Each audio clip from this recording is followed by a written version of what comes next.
This book is really a collection of riffs. It's a collection. I mean, if I'm being grand about it, I would call them essays. But in reality, they're sort of downloads of thoughts, frustrations, observations, which I've gathered over the last 30 years or so of working in museums. I wrote it partly because I stopped working at the coalface, and so it was a sort of opportunity to stop and think and reflect and do all the reading, which I never managed to do when I was working. And it was also, I have to confess, a sort of whine. Like all professions feel that they're unloved and misunderstood and that nobody appreciates what we do.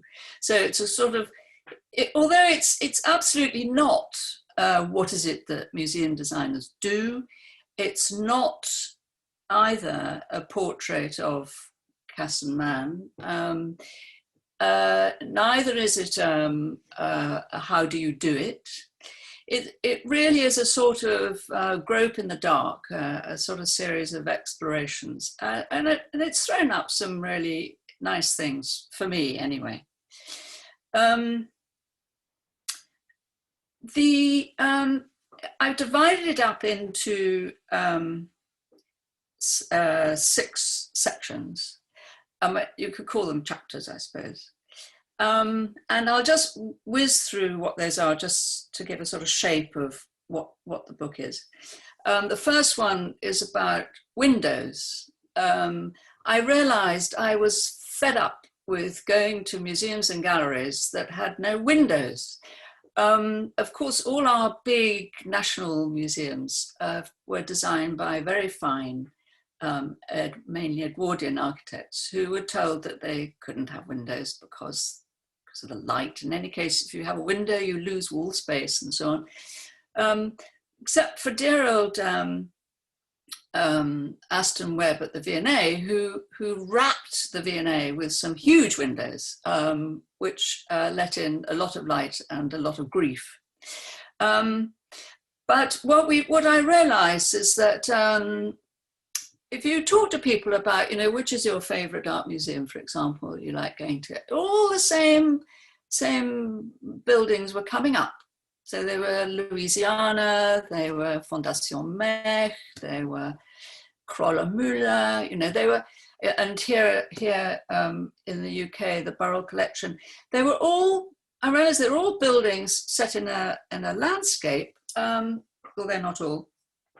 And what they did was that they gave visitors the opportunity to look out and be released for a minute from the task in hand. I think curators say they don't like windows because of all the UV light and hideous things that daylight does to their objects. But actually, I think they don't like the windows because they lose their observers. And it's a bit like that you cook a wonderful meal for somebody and then they go off and make a telephone call and it sits there getting cold. So it's that sort of frustration. So that's one of the chapters. Another is about picture frames, because I couldn't understand why it was that all pictures, regardless of quality or age, were all put within these carved gilt frames, gold frames. And of course, there are periods of gilt frames, and those who know about frames know when they were made and all the rest of it. But not all paintings like this, I don't think. And I found out that the Salon in Paris and the Royal Academy in London actually stipulated unless the pictures were submitted in gold frames, they wouldn't be considered for hanging. So that kind of explained to me an awful lot of it. I couldn't understand why all those sort of radical Impressionist artists in Paris were wrapping their radical images in these retro frames, and that, that's clearly why. So then you get people like Degas, who says, actually, no, I don't like this. He designed his own frames. They were very specific, very carefully thought about. If he found a purchaser with one of his paintings who had changed the frame, he'd grab the painting and take it away again. Whistler would sign the painting and the frame so that they couldn't be separated. So artists had ways of getting around this problem.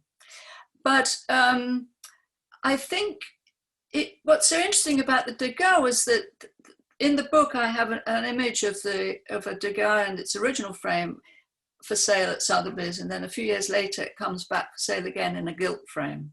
And there one can see what happens to art when it's treated this way. Another chapter is about coat checks, how interesting it is that when you go to the theatre, the first thing you do is you take off your coat and you stuff it under your seat and you're saying, you know, okay, I'm ready, I'm concentrating, let it come on. And if you go to museums, the coat checks are usually hidden down a long flight of stairs with the lavatories, and you need pound coins and special techniques to leave them behind. So I think it's very interesting how coat checks can set the tone for what the institution thinks about you. It's interesting, for example, that the National Gallery have their coat check right in the entrance hall, as do the National Maritime Museum, but they charge money. Whereas the Royal Academy, it's still voluntary whether you give money. Anyway, I think these are slight things, but actually important. There's a chapter on facsimiles. We as a company designed the museum that wraps around the new facsimile at Lascaux in the Dordogne. And as we were working on this, I picked up all sorts of curious vibes about what people felt about facsimiles. Some people would say to me, well, I don't see there's any point in seeing a facsimile. I mean, if you can't see the real thing, I mean, I'm not interested. Well, of course, the real thing in the case of the Lascaux caves is locked up and invisible. So if you don't like facsimile, then you don't get to see that. And the whole business of culture, of restitution, the ethics of shipping objects around the world or shipping people around the world to look at objects, I think facsimiles have got an increasingly important role to play in all of that. There's another chapter about text, labels. Poor old National Gallery doesn't come off very well. I just did a sort of random dip into the National Gallery and got, I hit a label which produced steam coming out of my ears. It's this thing of what it is a label should say. And increasingly, my feeling is that the museum gallery is not the most brilliant place to take in a lot of facts and information. It's a place for exploring your own feelings about things. And it's also a place to learn how to look, because looking is difficult. And I think labels should be about helping people look and not telling them all the things that the curators have learned at college about who influenced who and when somebody was born and so on and so on and so forth. And then the last section is about collections and why people collect stuff. Freud had an interesting collection of deities which he kept on his desk. I mean, his consulting room was like a fetishist dungeon, and you could see why. Well, people were not stressed before they went to have treatment. They certainly would come out needing it. And but he said that it was all about potty training, that why people collected things. How collections get put together in museums has always interested me. That I think there's an assumption that there was an ordered idea, that you start from the beginning, you say, this is what we want to say, let's put in the things that are going to say it. The reality, as I'm sure Catherine knows, is that you open the cupboard and you find a random selection of stuff, which is there for many, many reasons. Originally, it would have been gifts from private collectors, offloading as they die. But there would also be because some curator was obsessed with egg cups made between 1785 and 1789. And the poor curators, contemporary curators, have to look at all this stuff and say, what the hell can we do with all of this? How can we make a narrative, any story that entertains or interests anybody? Anyway, so that's then the last section. So I could read a tiny section if that would be interesting. It's about picture frames. Museums themselves are frames. They set up our expectations and provide a context within which we are invited to look at things. We know roughly what to expect in one museum as opposed to another by its history, architecture, and reputation. Museums provide a frame for our visit. We expect an exhibition in the V&A to be different from an exhibition at the Tate. We have to remember that the core task of the museum is to look after things and to share things, present things, and explain things to their visitors, who entrust them to do this on their behalf. And in order to help this process, museums put all the work on show in some form of context, which then set out within the wider context of the museum itself. These interpretive structures are regularly adjusted as new directors and curators arrive and new audiences are sought. Each regime tasks itself with leaving a mark, and if they can raise the money and the energy, they rethink the narrative, hang, and the interpretation. To this end, they will change everything, even the brand identity, yet again, but they will be cautious about changing the picture frames. They remain intact, kept as they arrived in their collection by gift or by purchase, even if they're privately acknowledged to be inappropriate. Unless, lost the next page, I don't know where it's gone, here we go. Unless the frame has collapsed or is a particularly pressing need for change, museums care for them and the pictures they house as a unit, as one thing. Because this is the interesting thing, is as pictures tack in a way between collectors and dealers, each time they get reframed and reframed and reframed, usually to try and up their value, their apparent value. I mean, Van Gogh's went from sort of a simple wooden frame that he could afford, and every time he was reassessed, the frames got more elaborate, more gilded, bigger, more expensive. And museums are, because of the cost partly, but it's also a fear of changing the frames. I think that that's partly why we're stuck with these galleries of paintings, 80% of which are in inappropriate frames. Do you want to plug in, Catherine? No? Yes, great. Thank you. Enough of me. Some more of you, I hope. Thank you. That was a brilliant introduction. The book is fantastic. It's out next week, I believe. Yes, on December the 1st. December the 1st. So slightly abstract for our audience today, but you know, you've given us a fantastic overview of the themes and the sort of questions that you want to draw out. And I've got lots of questions for you, but maybe as we've started with frames, we might just sort of pick up on that and think about the sort of layers of design and spatial experience that museums and galleries represent. And in the book, you in the frames chapter, you've highlighted the same work by Degas, which is shown in its original frame, a very simple pale wooden frame with a sort of cream mount, and then how it's more typically seen in a heavy, thick gilded frame.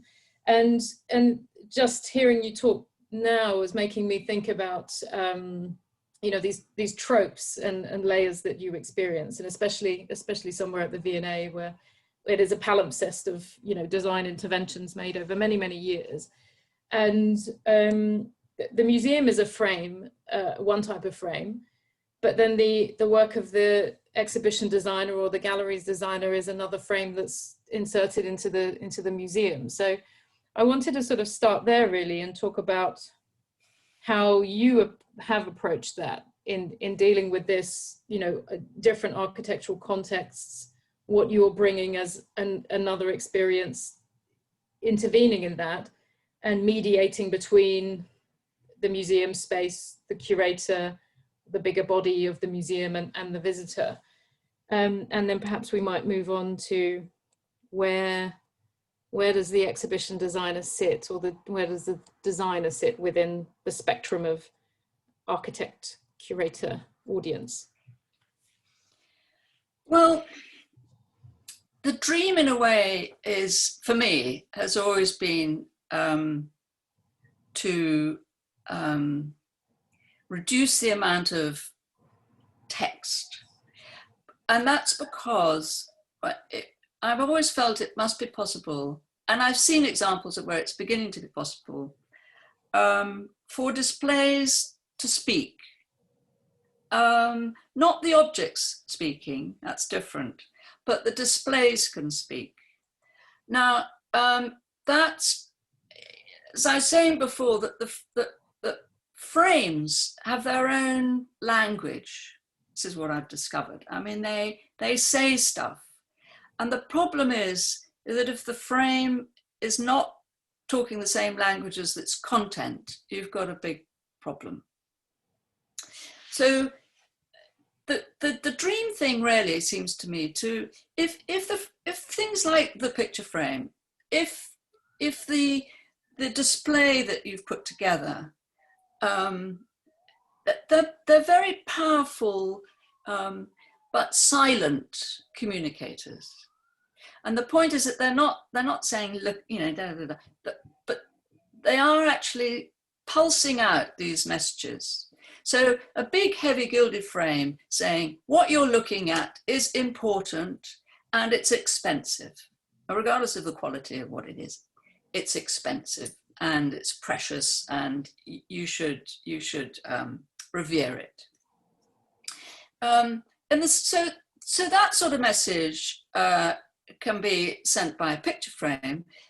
A whole display, you know, can also send out messages. So for example, another sort of wonderful silent message is in the Louvre at Lens, where one big, massive, empty shed has been set out as a grid.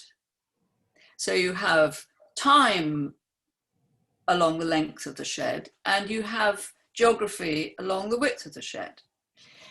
Now, of course, it's a little bit iffy because things don't quite fit in like that. But it means that, for example, you can stand at one end of the shed and you can see examples of how artists have depicted the human body, you know, from the Cyclades through to Greece, through to Rome, through to the Renaissance, and you can do it in one eyeful. So, of course, the problem with all our museums is that we have to go onto another floor. You know, I mean, for the British Museum to say we are a wonderful museum for comparative study, rubbish. You know, you can't. You have to change levels. You have to find a lift. So you have to look at bowls from that culture and then remember what that like before you go down and find the next one. So something like Lens is a very intelligent and clever, unshowy but clear way of saying something useful. You don't have to read any labels. You know about you can get, once you've got the idea about the geography and time, you can read it. You know, it's very beautiful. And I use another example in my book of a museum in Troyes in northern France, which is in an old orphanage where abandoned kids were taught different trades. And in this old building, they've set up 62 identical display cases. And in each display case, there's all the equipment that you need for doing one particular trade, whether it's basket work, gloves, stone carving, or whatever. There's a tiny label at the end, which you can read or not. But what's so clever is that each of these cases is set out. The tools are suspended, they're held in space, explaining exactly what the process is. Those are sort of silent displays. Is this what you asked me? I can't remember. Anyway, it's that, you know, it's a sort of, it's about communication, really. I mean, it's a very corny thing to say, but it is about communication. Oh no, absolutely. We've taken a slight digression, but I'm really pleased that you brought up the Sana project in Lens, because it's a, you know, it's a very sort of strange outpost of the Louvre. It's, you know, interesting to see. I've been several times in period of, you know, research of making a new V&A. And as an acolyte of Sedima-san, it's always a pleasure to experience their architecture. It's a very beautiful building, very curious place, and interesting to see visitors really engaging with this field and this, as you say, graspable sort of, you know, deep history and visual connection that you can make. And I wanted to bring it up too because it's a nod to the display strategies developed by Lina Bobardi for the Maspi in Sao Paulo, which she designed, you know, decades ago, and which has been sort of brought back into as a strategy for hanging mostly paintings actually in their collection. And I wondered whether the book is a consequence of your, you know, your inquiries over the years and how much these sort of historic acts of displays and settings and interventions that people have made over the years are an influence and an important dimension of what you bring when you're first given a brief, or how you think through what the particular challenge is. Those reference points or the history of display in a particular, you know, museum setting, because you do see cycles and you do see designers sort of, you know, playing games and making these sort of associations and drawing things back from history, which sort of went out of fashion for a while and come back in. So I'm interested in your process, I suppose. Well, the great comfort, I think we've talked about this before, that the great comfort for both you and for me is that there is no one way of doing anything, you know, and that every period has its needs and its wants and its interests and its priorities, and museums have to respond to that. And I think the displays of the 19th century, of the 20s, of the 30s, of the 40s, and so on and so forth, would be unhelpful for contemporary visitors. The things that designers latch onto and get interested in when they're looking back on older displays are the sort of little quirky things which probably no visitor would have noticed then or even now. I mean, they're just little kicks that get us going. For me, I think much the frustration of my clients and probably my working colleagues, I was never very, I always wanted to hold back on deciding what anything was going to look like. I wanted the content of what we were working with to somehow settle. There are like sort of floating elements. I mean, I think again, I met this retired curator from the BM once, and I said, do you ever go back and visit your objects? And he said, what do you mean, my orphans? And I thought, wow, that's really interesting, this feeling, you know, that you have actually taken objects, you've ripped them from their context, you've ripped them from their families, the place for which they were made. You put them into a display cabinet and you say, like you do to your children, do play, get on, you know, get on with each other. And then, of course, they start getting on with each other just as it's time to leave. But but the idea that somehow, which is the other thing we talked about, which is that somehow when you move an orphan from one context in the museum and you place it in another context, it's transformed. You know, it looks completely different. And you know, curators come in and they say, "Oh my God, I never, you know, that's extraordinary. I don't recognize it." So I think that the importance, I mean, we all know this when we move house, don't you? You sort of, well, you've just been through this. You sort of put something in a new place and it just looks different. And it's very important that to keep objects alive, I think, by moving them around a little bit, maybe. It's expensive to move objects. Museums have made a great song and dance about how you move things. And, or, you know, whereas at home we would have just lifted it up and put it there. In a museum you need 6 people and a, you know, a sort of method statement and gloves and all the rest of it. So it's expensive to move things around a museum, but it's important, I think. But certainly my working method was, if there ever was one, was to sort of keep it as loose as possible until things somehow fell into place in a sort of more comfortable way. And then somehow the structure would sort of come out of that. I think, I mean, certainly when we worked on British galleries, you know, I started with the small thing. I mean, we had big principles about variety and blah, blah, blah, blah.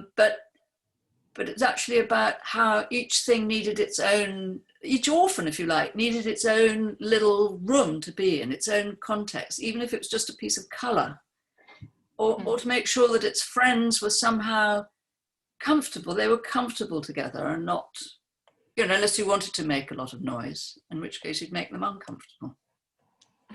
How do you deal with that challenge of trying to hold everything up in the air until it naturally settles? I mean, we're quite sort of kindred spirits, and it's entirely frustrating for a bunch of project managers trying to pin down thing. But I find myself quite intuitive as a curator in some senses, as well as, you know, being driven by sort of the depth of research and thinking that one does about the type of encounter and engagement you want the visitor to have with an object or a group of objects. And how do you get around that at the point of pitching for work, where it's so often, here's the visual and I'm going to make this and let's... Well, you know, you've hit something very interesting, which I nearly wrote a chapter on, and I thought it could be really a bit damning, bit sidey, which is the whole business of procurement, which again, because of cost, it's become quite complicated. But procurement means essentially that you respond to a call for entries, like a competition, and you are asked to write out a methodology of how you work, and then you write out essays after essays about how you like working closely with curators and how you listen to them, and you do research and you listen to visitors and you try and understand, and then you... And by the way, here's what it's going to look like, because whatever the brief says, it always says, we don't want you to design anything, but we would like to know your approach, which in sign language actually is, could you please design this thing before you come for your interview? So there you are with a pile of porkies on your hands, because you're saying, here's what it's going to look like, but actually, of course, we're not. But it doesn't change, because the cost of doing that, you spent the first tranche of your fee. So, I mean, if you get the job, it's fantastic, but there's no money to change it very much. It's a balmy system. It's really hopeless. I don't know if you can do anything about that, probably not. But anyway, it's tricky.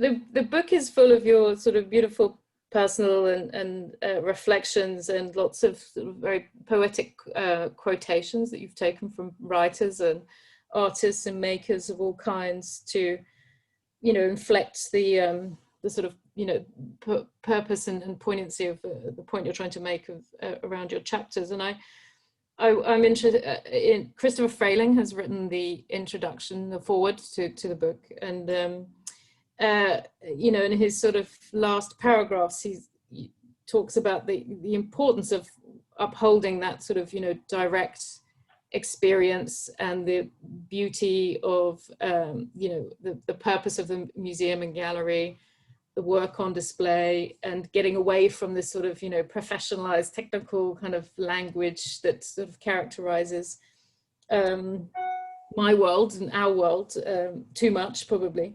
What sort of state do you think where are we at?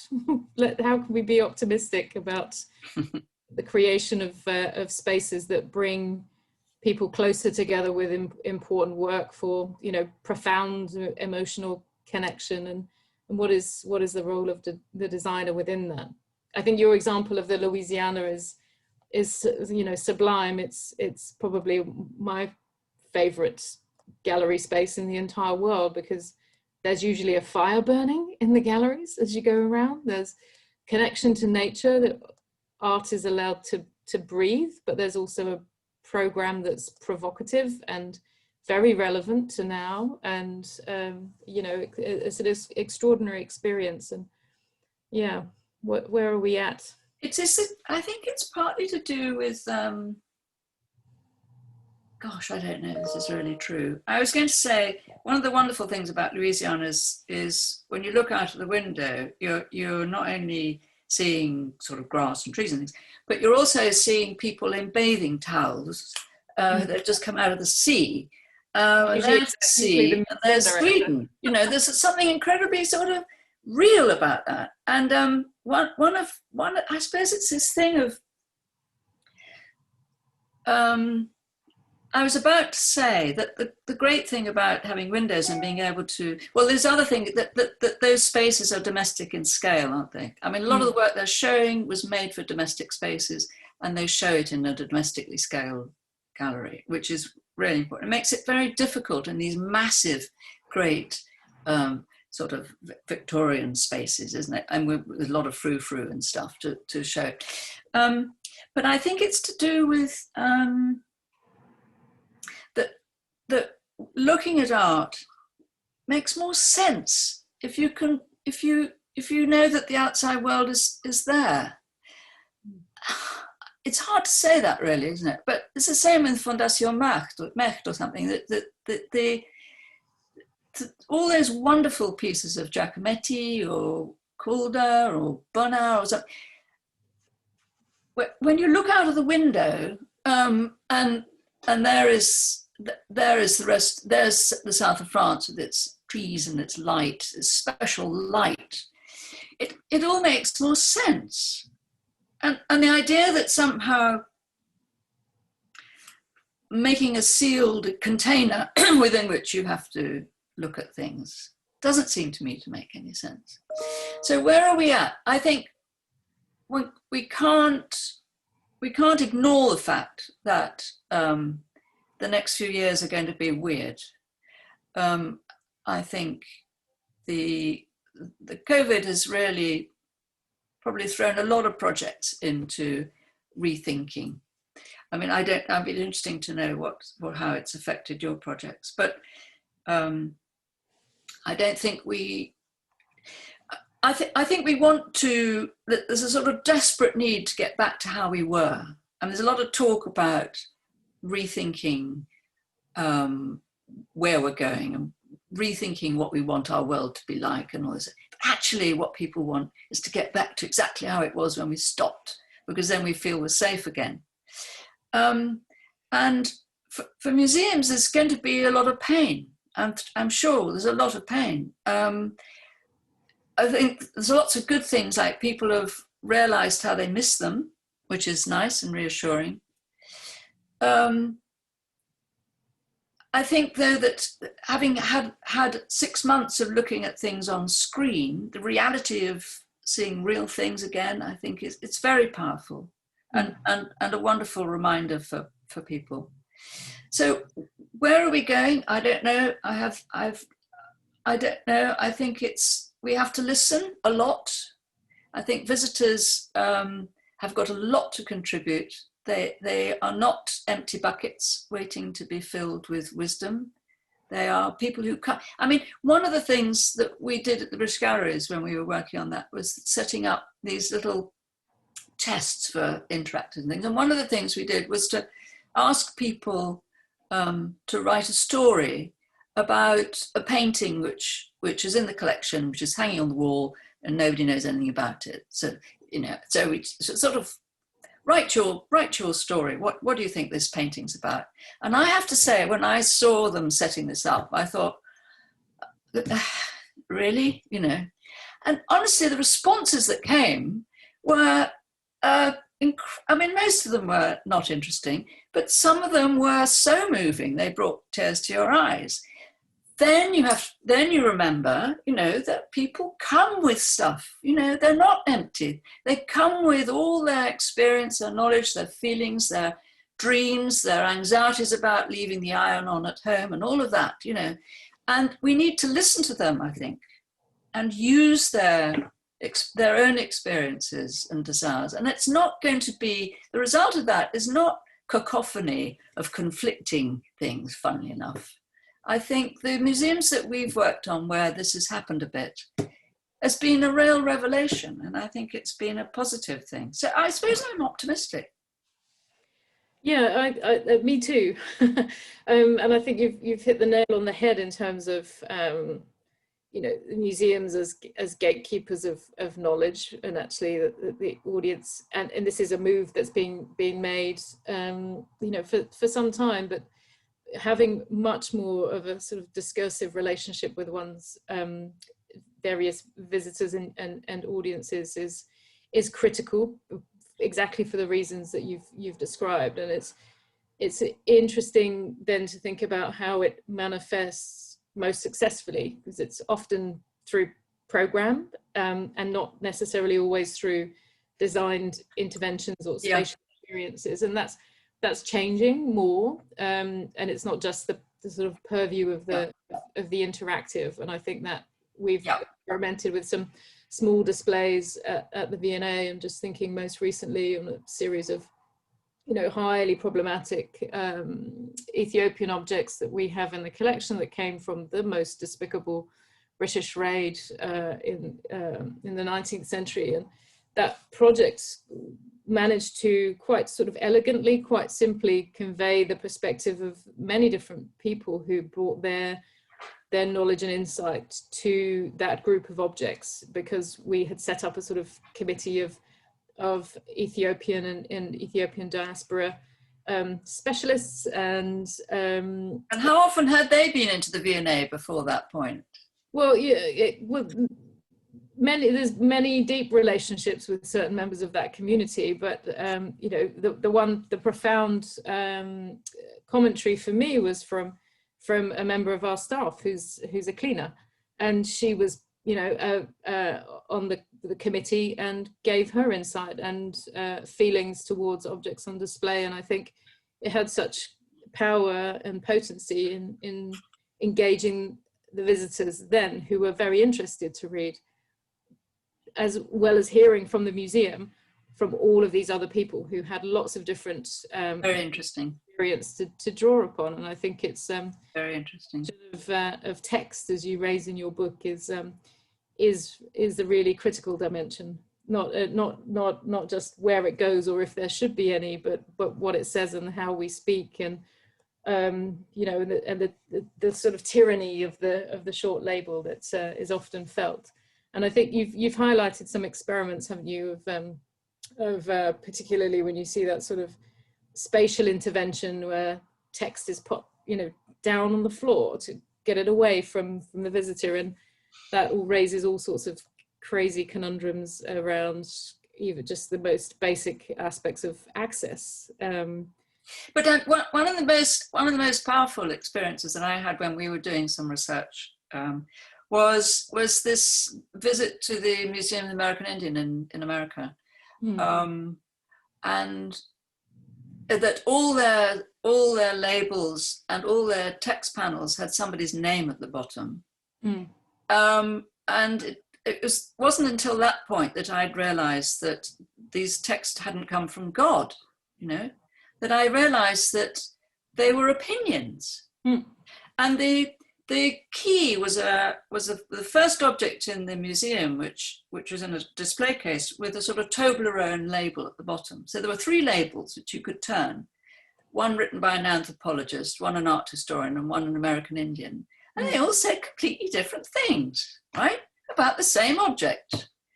And that's, you only have to do it once. And then every other label that you read from then on, you take with suitable amounts of salt and pepper. You know, it's. I'm glad you mentioned that, actually, because the more interesting is the collection center that the this is the Smithsonian's National Museum of the American Indian in DC. Yes. They have a collection center building which is on the outskirts of DC, which was designed by Native American architect, working in very close collaboration with the different sort of communities across North America. Its architecture is a consequence of the values and the symbolism held by those different communities. Yeah. And I think it's so impressive to experience. It's got windows. You never see windows in a collection center. It's connected to nature. It has rooms. Really interesting. For spiritual acts to be carried out with collection objects. Some collection objects are stored in cabinets with windows because they're considered living entities, and if you and they need natural light to for their sort of physical well-being. It's such a completely different sort of convention to what we how we operate here in the sort of European West. It's just a brilliant example of how you can kind of overturn some of those sort of conventions and work with communities to make sure that that we care for our objects in a way that is according to fundamental principles of different communities, and allow that kind of access. We have a question from Sam Thorne. Is that the Sam Thorne from Nottingham? Hello, Sam. Yes, Sam is the brilliant director of Nottingham Contemporary, so welcome. And he's got a question in the chat, Dinah. I don't know if you can see that. But you mentioned a general skepticism around showing facsimiles. This wasn't always the case in the early years of MoMA in the 1930s. Facsimiles were very common. So what happened, and or how might their use change? Can we bring them back? I think it goes with the obsession with authenticity. And it's a victim of that. Are we bringing them back? I'm not sure. I think that they are coming back mainly because we realize we can't manage without them. In the book, I talk of a number of examples of where, it's also part of our conviction that we're in control. That you destroy something by somebody blowing it up or something, and you say that's okay, we can build it again, we'll make a facsimile of it and it'll be back here again.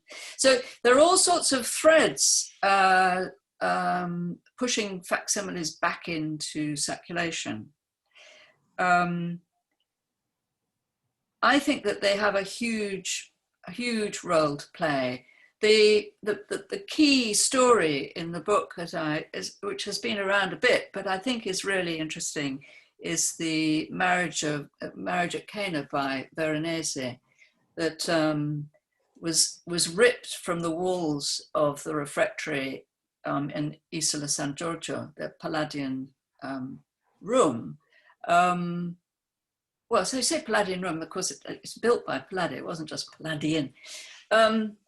And Napoleon's soldiers cut it up into 1 meter strips and rolled it up and took it back to Paris and stitched it together, adjusted some of the colors and hung it in the Louvre. Well, it's the biggest painting in the Louvre because in Venice, it goes wall to wall and high dado to ceiling. I mean, it's a wall painting. In the Louvre, it's a it's a bit of portable art, although very big, with a frame around it and 2 doors either side, and there it sits, making absolutely no sense at all, and made worse by the fact that it shares a room with one of the smallest paintings in the collection, which is the Mona Lisa. So everyone's got their back to the Veronese, thinking it's just wallpaper, because the focus of the room is the Mona Lisa. So, blah, blah, blah, blah, cut a long story short, a facsimile has been made of this painting. It's now hanging in the refectory on Isla San Giorgio. And here you have a facsimile, which is in the right city, it's in the right building, it's at the right height, it's at the right light, it's got everything except authenticity. And then there's a whole question of what is authenticity, because clearly even the original one hanging in the Louvre has been so messed about. It's because, like all things, it's in a sort of it's in a process of gradual deterioration. So at what point do we say, is it only authentic when it leaves the artist's studio? I think there are all sorts of very big questions to be asked about facsimiles. I'm a fan. And we've done a lot of work at the V&A. Yes. Plaster cast collection. We've just reinstalled our central gallery in the cast courts, and that is really a showcase of the facsimile and the different technologies that have been deployed over time, with the kind of advent of electrotyping in the mid 19th century, which allowed metal objects to be copied and reproduced without this sort of heavy weight of questions around the sort of the wonderful thing about the cast courts is that you're able to do this thing that the British Museum claims it does and doesn't, which is this comparative thing. That you can look at a church doorway from Spain and a contemporary church doorway from Italy, and you can see them in one eyeful.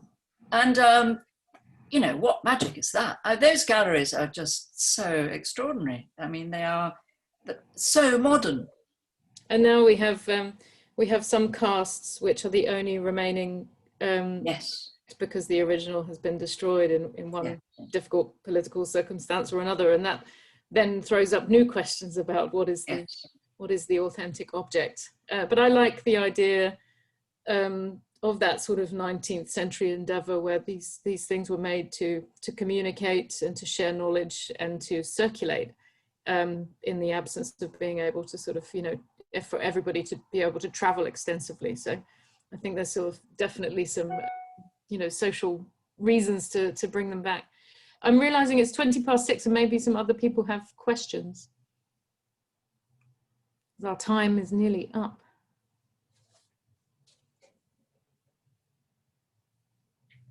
Silent. I'm reading these chat questions. Are there more? No, I think it is about facsimiles mainly. Yeah. Well, I'm also, it's the shortest chapter in the book, but your coat chapter is really lovely, actually, because it sort of it raises some questions about those sort of overlooked areas of museum design that are actually critical. If you do any kind of visitor experience, user experience surveying, everybody wanted to just wants to know where the loos are, where they can put their coat, and how to get going on their journey. And it reminded me of the best coat check on the planet, which is in the Boijmans van Beuningen Museum in Rotterdam. And it was a commission made by Vicky Summers, the product and furniture designer. It's a pulley system. You put your coat on the hanger and then you winch it up.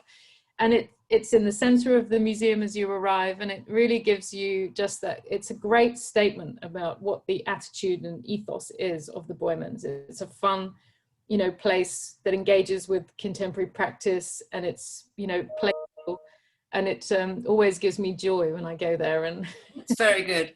The example that I use is in the Humboldt Forum, one of their experimental things where an artist installed 27 display cases in the entrance to this museum, and when you took your coat in, they gave you a key to one of these display cases. So immediately you're confronted by the whole issue of what museums are for, because you're saying, help, what can I do with my objects? It's like me with me waiting for these objects. What am I going to do with these things that I've brought? How can I put them so that they sort of make sense? And do I want to say something about myself and my collection of objects? And so it's in one fell swoop, it talks about curation and design, which I think is genius, actually. Pity it was just a temporary installation. We have a question from Vasu, which is, have you ever been to a museum which becomes a museum of a museum, remaining virtually unchanged through time? How do you feel about them? And do jump in, Vasu, if you want to. Well, I mean, obviously, Pitt Rivers in Oxford is a perfect example of that. Still, I think, pretty unique in its attitude to how things are shown. I suppose, the John Soane Museum, in a way, also fits into this, except it's sort of half a museum and half a house museum, so it's a little bit of a cheat.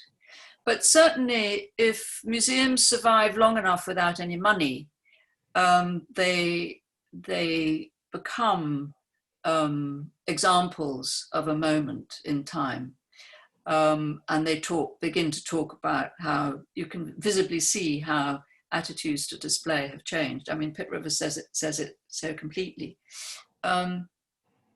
And actually, one of the things I talk about in the book is the problem that big museums like the V&A, for example, are like poor old Wilfers in Our Mutual Friend, Dickens, who could never afford to buy a complete outfit at any one time. So he gets a new hat, but his suit's old and he's got holes in his shoes. So then he saves up and buys shoes, by which time his hat's gone a bit dusty and so on and so forth.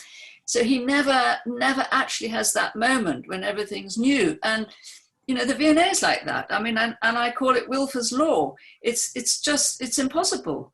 And every time you do a new gallery in any of the big museums, all the old galleries suddenly look a little bit sad. And, you know, like, what about us? And the older ones and the older ones and the older ones feel it more acutely.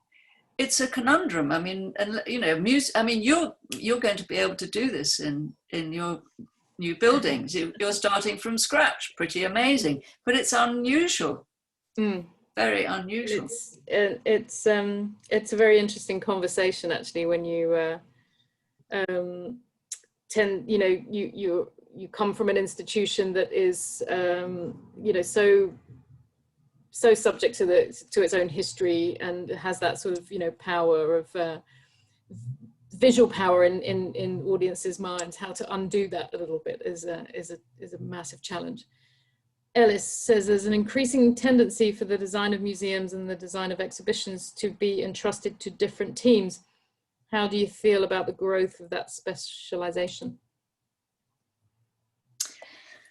Well, is this about infidelity? I suppose it's sort of, because funnily enough, Louisiana was rather faithful, I think, to their architects.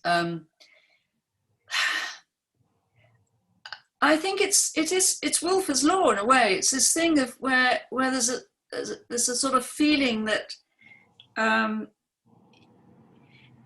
there's a public obligation, feeling of public obligation to support new teams, new people, to be seen to be not favouring something, because if you go back to where you were, you're looking like you're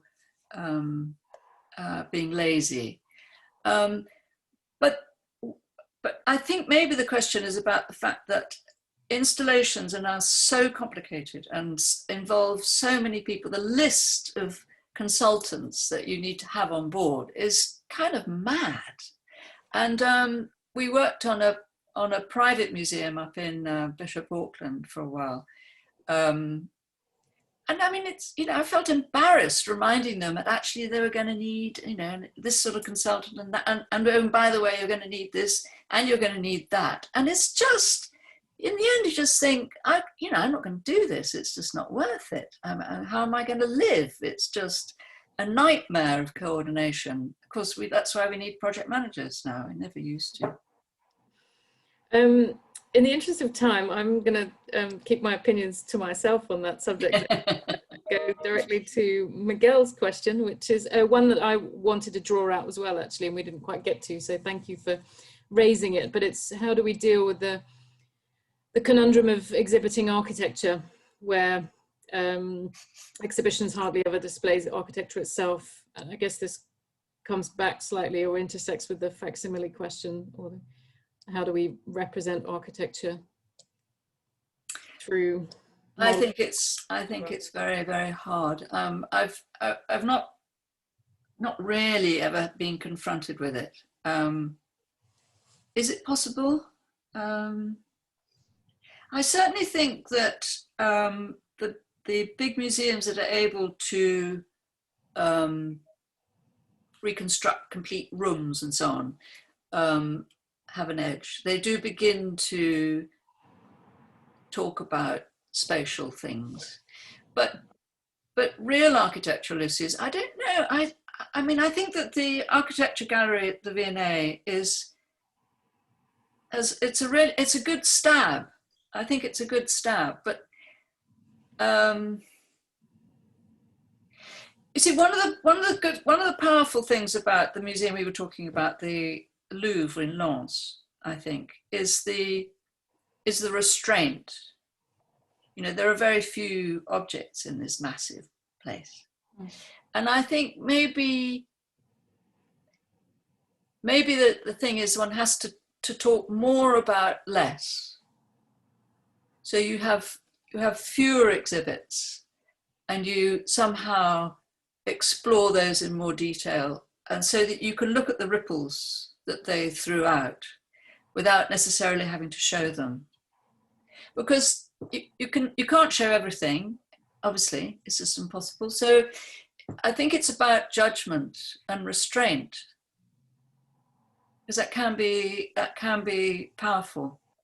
I don't know, Casson, which is the best architecture museum that you've been to?